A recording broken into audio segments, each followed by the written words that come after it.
प्यारे बच्चों, विद्यालय शिक्षा विभाग हरियाणा द्वारा एडुसेट पर प्रसारित इस कार्यक्रम में आज प्रस्तुत है कक्षा छठी की पाठ्य पुस्तक वसंत भाग 1 में संकलित पाठ 6 पार नज़र के। इस पाठ के लेखक हैं श्री जयंत विष्णु नार्लिकर जी। इन्होंने विज्ञान को उपयोगी बनाने के लिए हिंदी, अंग्रेजी, मराठी आदि भाषाओं में अनेक पुस्तकें लिखी। इस कहानी का हिंदी अनुवाद रेखा देशपांडे जी ने किया है। तो शुरू करते हैं बच्चों आज का पाठ। मंगल ग्रह पर काल्पनिक जीवन होने की कहानी है पार नज़र की। इस कहानी का मुख्य पात्र छोटू अपने नाम के अनुरूप एक छोटा बालक ही है, जो अपने परिवार के साथ मंगल ग्रह पर धरती के नीचे बने मकानों में रहता है। छोटू एक बहुत ही चंचल और जिज्ञासु प्रवृत्ति का बालक है। मंगल ग्रह पर रहने वाले लोगों को एक सुरंगनुमा रास्ते से धरती के ऊपर जाना पड़ता था, लेकिन कुछ चुने हुए लोगों को ही सुरंग से जाने की इजाज़त थी। लेकिन छोटू इस बात को नहीं समझता था। वह तो बस सुरंग में जाना चाहता था, क्योंकि वह हर रोज़ अपने पापा को उस रास्ते से जाता देखता था। छोटू की माँ उसे उस तरफ जाने पर अक्सर डांटती रहती थी। एक दिन जब छोटू के पापा घर पर आराम कर रहे थे, तो छोटू चोरी छिपे उनका सिक्योरिटी कार्ड निकाल लेता है और सुरंग की ओर चल देता है। जैसे ही वह पास को सुरंग के दरवाजे में बने खांचे में डालता है, दरवाज़ा खुल जाता है। छोटू सुरंग के भीतर प्रवेश कर जाता है, परंतु जगह जगह लगे निरीक्षक यंत्र किसी अजनबी की उपस्थिति को दर्ज कर उसकी तस्वीर खींच लेते हैं और सिपाही उसे पकड़कर वापस उसके घर छोड़ आते हैं। अब छोटू की खैरियत न थी। उसे बहुत डर लग रहा था, लेकिन उसके पापा उसे माँ की डांट से यह कहकर बचा लेते हैं कि मैं इसे समझा दूंगा। तब वह छोटू को सुरंग के बारे में बताते हैं कि वह जहाँ काम करते हैं वह क्षेत्र ज़मीन के ऊपर है और एक सुरंगनुमा रास्ते से होकर वहाँ जाना पड़ता है। आम आदमी वहाँ नहीं जा सकता, क्योंकि वह उस माहौल में जी ही नहीं सकता। आगे छोटू के पापा उसे बताते हैं कि वह स्वयं भी एक विशेष पोशाक, स्पेस सूट और ख़ास किस्म के जूते पहनकर ही वहाँ जाते हैं। इस स्पेस सूट के जरिए ही इन्हें ऑक्सीजन मिलती है और बाहर की ठंड से भी उनका बचाव रहता है। आगे बताते हुए छोटू के पापा कहते हैं कि बहुत समय पहले अपने मंगल ग्रह पर भी सभी लोग धरती के ऊपर ही रहा करते थे, बिना किन्हीं यंत्रों और ख़ास किस्म की पोशाक की मदद के। धीरे धीरे सूरज में कुछ ऐसे परिवर्तन हुए कि वहाँ का प्राकृतिक संतुलन ही बिगड़ गया। वातावरण में हुए इस परिवर्तन को वहाँ के पशु पक्षी, पेड़ पौधे, जीव जंतु सहन न कर सके और एक एक करके सब मरने लगे। इन बदली हुई परिस्थितियों का सामना केवल हमारे पूर्वज ही कर पाए।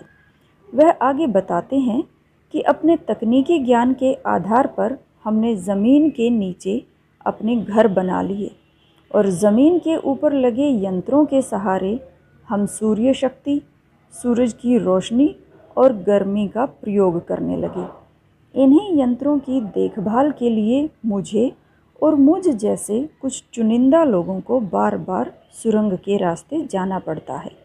दूसरे दिन जब छोटू के पापा कंट्रोल रूम में गए, तो स्टाफ के प्रमुख ने बताया कि कंप्यूटर के अनुसार कोई चीज़ हमारी धरती की ओर बढ़ी चली आ रही है। छोटू के पापा को संदेह होता है कि कहीं यह किसी अन्य ग्रह द्वारा छोड़ा गया अंतरिक्ष यान तो नहीं। वह कंप्यूटर स्क्रीन पर दिखाई देने वाले उस बिंदु जैसी चीज़ का अवलोकन करते रहे। तभी वह क्या देखते हैं कि उस अंतरिक्ष यान से एक यांत्रिक हाथ बाहर निकल रहा है, जिसकी लंबाई हर पल बढ़ती ही जा रही है। तत्काल कॉलोनी की प्रबंध समिति की बैठक बुलाई जाती है, जिसमें उस यान को नष्ट न करने और अपना अस्तित्व छिपाकर रखने पर सहमति बनाई जाती है। अगले दिन छोटू के पापा छोटू को भी अपने साथ कंट्रोल रूम में ले जाते हैं। वहाँ वह उसे कंसोल पैनल दिखाते हैं जिस पर कई बटन लगे हुए थे। इधर छोटू के पापा और अन्य स्टाफ सदस्य अंतरिक्ष यान की हरकत पर नज़र रखे हुए थे और उधर छोटू की नज़र थी कि कंसोल पैनल पर लगे लाल बटन से हट ही नहीं रही थी। बहुत कोशिश करने के बाद भी वह उस लाल बटन को दबाने से रोक नहीं पाता और आखिरकार उसे दबा ही देता है।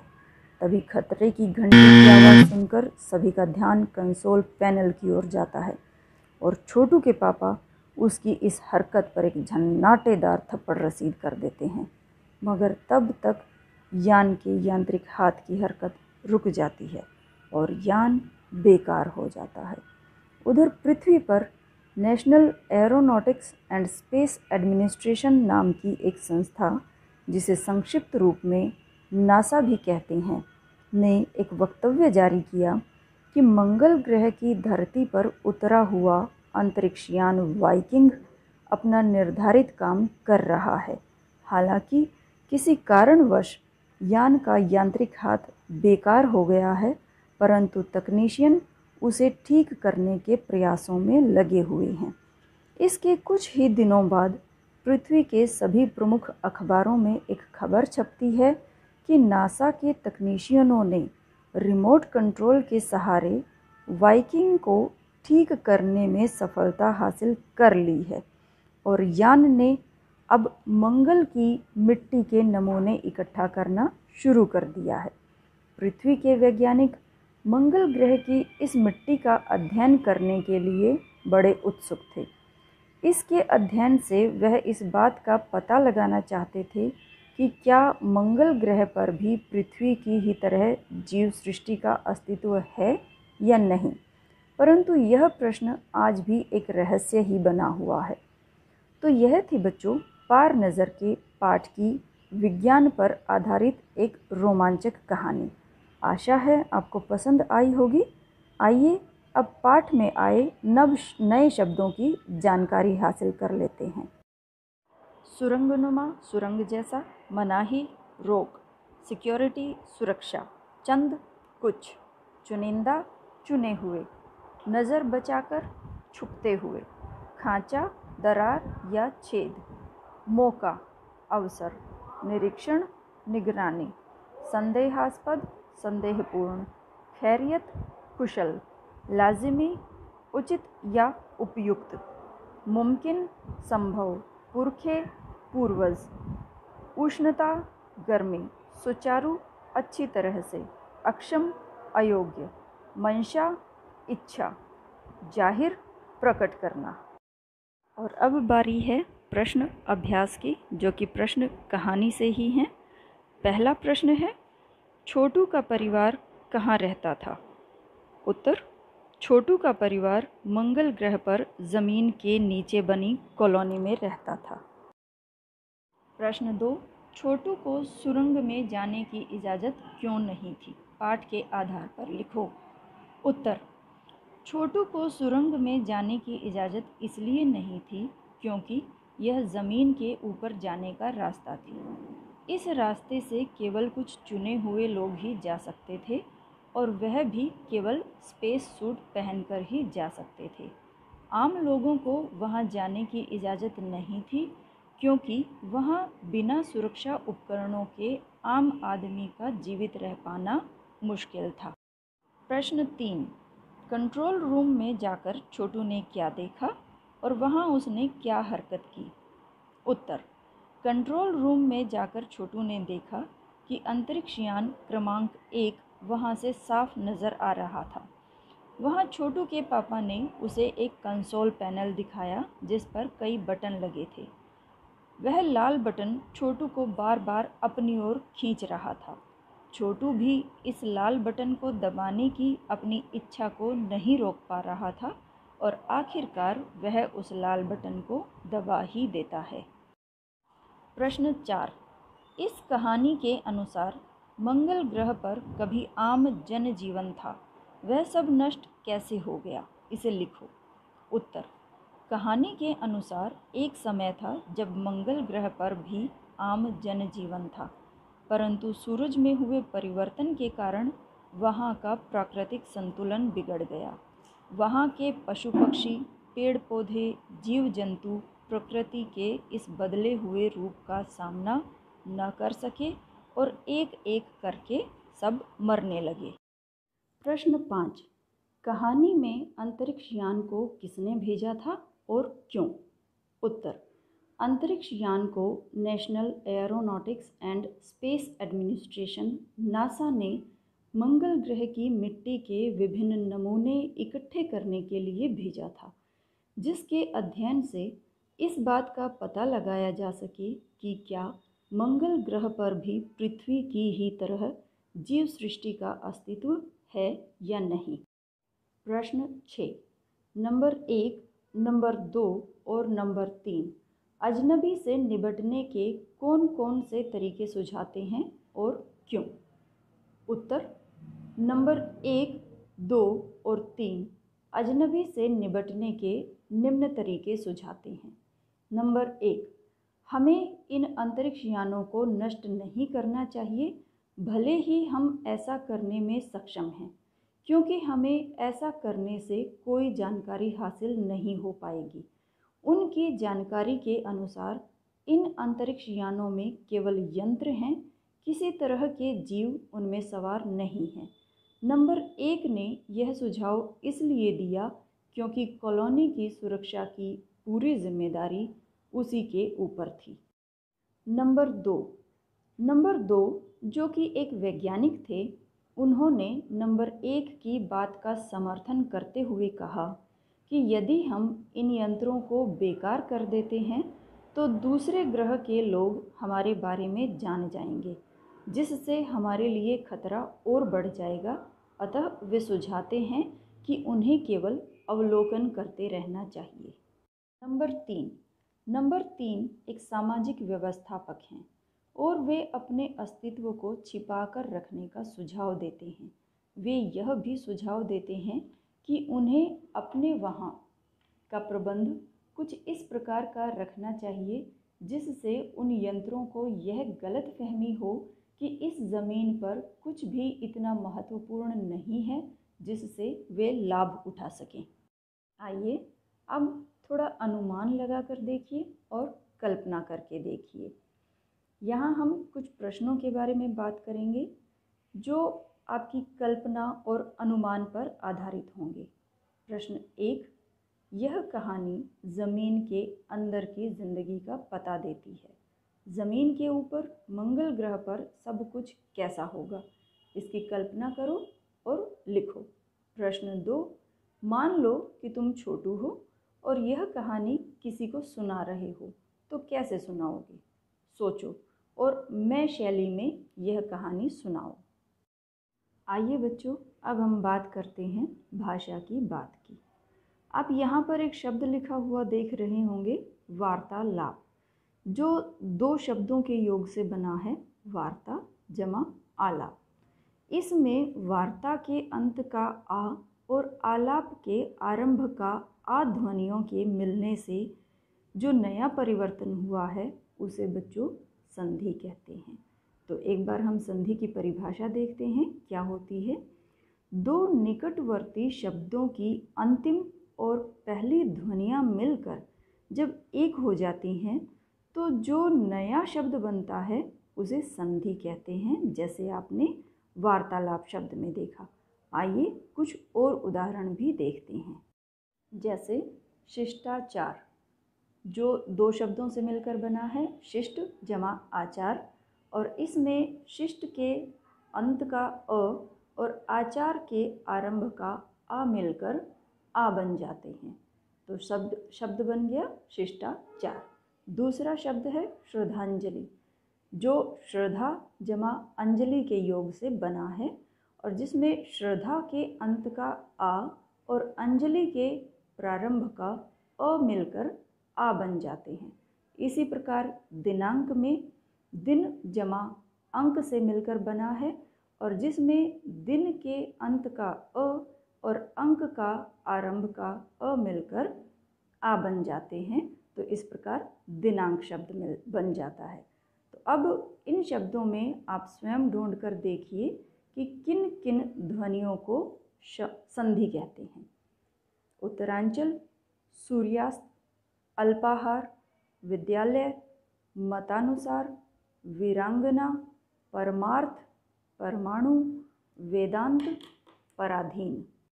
भाषा की बात के अंतर्गत आइए कुछ वाक्यों को देखते हैं।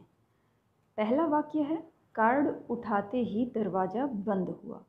यह बात हम इस तरीके से भी कह सकते हैं, जैसे ही कार्ड उठाया दरवाज़ा बंद हो गया। बच्चों, यहाँ वाक्य के अलग अलग प्रकारों की बात की जा रही है। इनमें पहला वाक्य सरल वाक्य है, जबकि दूसरा मिश्र। वाक्य 3 प्रकार के होते हैं बच्चों, सरल वाक्य, संयुक्त वाक्य और मिश्र वाक्य। सरल वाक्य, जिन वाक्यों में एक ही मुख्य क्रिया हो वे सरल वाक्य कहलाते हैं। इनमें एक उद्देश्य और एक ही विधेय होता है। जैसे छोटू का सारा ध्यान कंसोल पैनल पर था।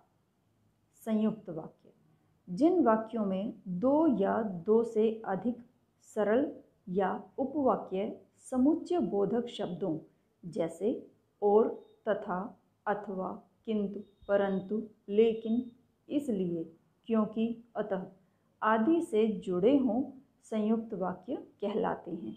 जैसे सौरभ गाता है और सुषमा नाचती है। मिश्र वाक्य, जिस वाक्य में एक से अधिक सरल वाक्य आपस में इस प्रकार जुड़े हों कि उनमें कोई एक वाक्य प्रधान होता है तथा शेष वाक्य उसके आश्रित होते हैं, उसे मिश्र वाक्य कहते हैं। जैसे माता पिता चाहते हैं कि बच्चे उनकी बात सुने।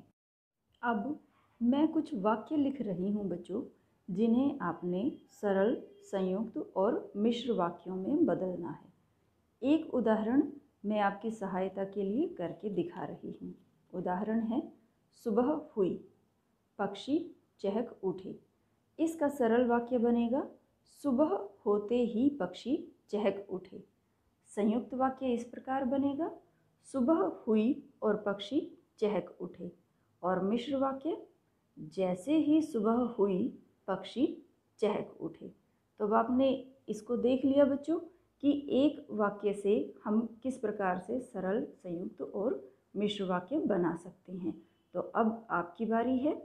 मैं कुछ उदाहरण लिख रही हूँ जिन्हें आपने स्वयं ही सरल, संयुक्त और मिश्र वाक्यों में बदलना है। मैं घर जा रहा हूँ, वहाँ अपने भाई से मिलूँगा। दूसरा है, मैं कलम खरीद रही हूँ, मैं इससे लिखूँगी। तीसरा है, मैंने एक आदमी को देखा, वह आदमी दुबला पतला था। भाषा की बात के अंतर्गत यहाँ हम बात करेंगे मुहावरों की। पहले 1-2 वाक्य देखिए। वाक्य है, छोटू ने चारों तरफ नज़र दौड़ाई। दूसरा वाक्य है, छोटू ने चारों तरफ देखा। उपर्युक्त वाक्यों में समानता होते हुए भी अंतर है बच्चों। मुहावरे वाक्यों को विशिष्ट अर्थ प्रदान करते हैं। ऐसा ही मुहावरा आप पहली पंक्ति में देख रहे हैं। नीचे कुछ वाक्यांश दिए जा रहे हैं जिनमें नज़र के साथ अलग अलग क्रियाओं का प्रयोग हुआ है, जिनसे मुहावरे बन गए हैं। अब इनके प्रयोग से वाक्य आपने स्वयं बनाने हैं। मुहावरे हैं, नज़र पड़ना, नज़र रखना, नज़र आना, नज़रें नीची होना। भाषा की बात के अंतर्गत यहाँ हम पहचान करेंगे संज्ञा और विशेषण शब्दों की। नीचे एक ही शब्द के 2 रूप दिए गए हैं, एक संज्ञा है और दूसरा विशेषण। तो बच्चों, आपने स्वयं वाक्य बनाकर यह समझना है कि इनमें से कौन से शब्द संज्ञा हैं और कौन से विशेषण। एक को उदाहरण के लिए मैं करके बता रही हूँ। जैसे एक उदाहरण है, आकर्षक आकर्षण। इनमें से आकर्षक शब्द विशेषण है जबकि आकर्षण संज्ञा है। अब इन शब्दों में आप स्वयं बताइए कौन सा शब्द संज्ञा है और कौन सा विशेषण। प्रभाव प्रभावशाली, प्रेरणा प्रेरक, प्रतिभाशाली प्रतिभा। और अब समय है बच्चों एक छोटी सी प्रश्नोत्तरी का, जिसके माध्यम से आप स्वयं भी अपना मूल्यांकन कर सकेंगे। तो शुरू करते हैं। पहला प्रश्न है, छोटू किस ग्रह का निवासी था?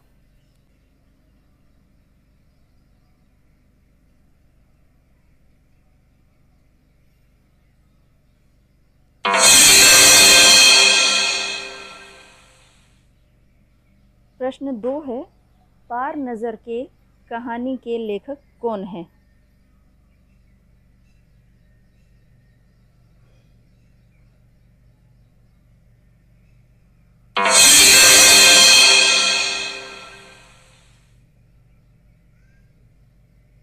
प्रश्न 3, दरवाजे में एक रिक्त स्थान बना हुआ था, उचित शब्द से रिक्त स्थान भरिए।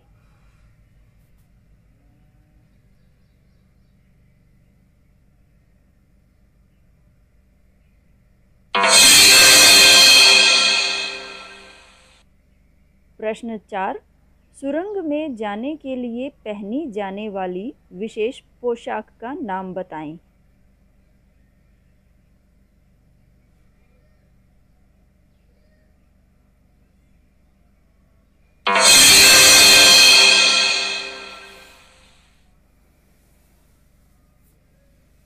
प्रश्न 5, खैरियत शब्द का अर्थ बताइए।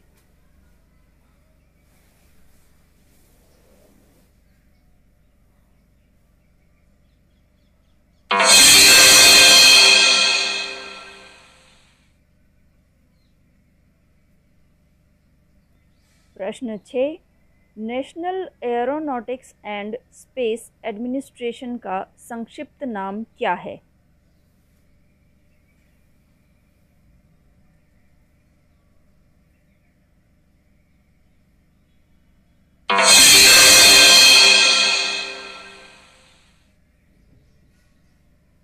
प्रश्न 7, वाक्य कितनी प्रकार के होते हैं?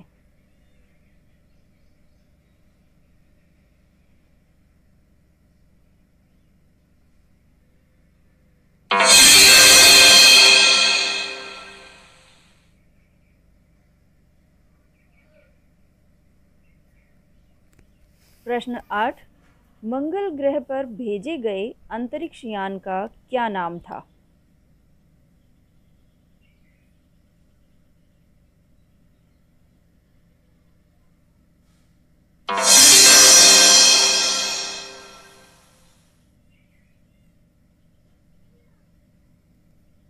प्रश्न 9, वाक्यों को विशिष्ट अर्थ कौन प्रदान करते हैं?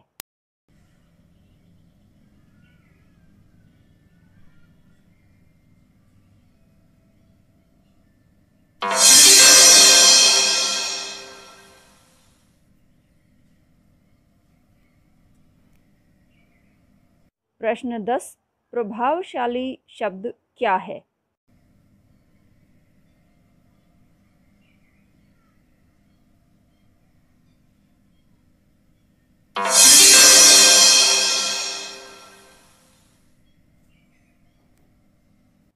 आशा करती हूँ बच्चों पाठ पार नज़र के और इसका अभ्यास आपको भली भांति समझ में आ गया होगा।